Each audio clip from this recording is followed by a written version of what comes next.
Hey everyone, this lecture will take a look at the first flight across the Atlantic Ocean. Soon after the Great War in Europe was over, civilian aviators were back to breaking records.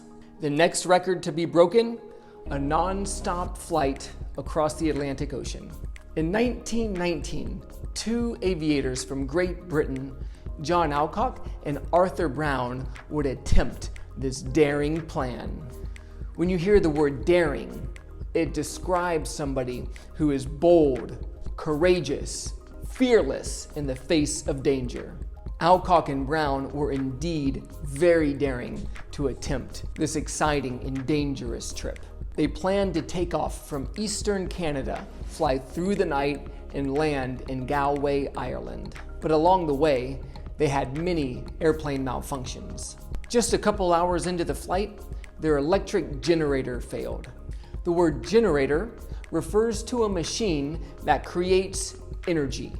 Some houses have a backup electrical generator to create energy in case the electricity goes out in a storm. Alcock and Brown's plane had an electrical generator to give the plane electricity. But when the generator failed, they lost all radio communication ability and they lost their heater. About an hour later, a large pipe burst, which created a loud, sustained noise, which made it impossible for the two of them to talk to each other. And then they flew into a thick fog, so they couldn't navigate anymore using the stars. 2 times during this, Alcock lost control of the plane and nearly crashed into the ocean.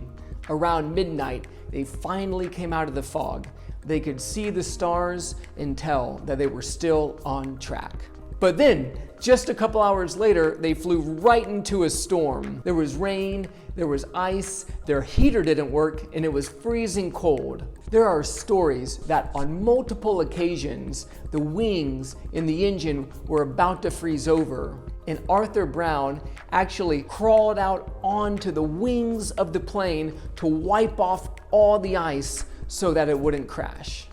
This was a truly crazy flight. And even with all the fog, the storms, the equipment malfunctions, they finally made it to Ireland, where they crash landed into a field.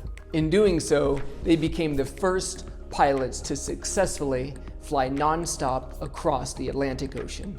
In total, the trip took 16 hours. You might think twice about flying from Dublin to Montreal if you would have to go through all that trouble to fly across the Atlantic. Thanks everyone, I'll see you next time.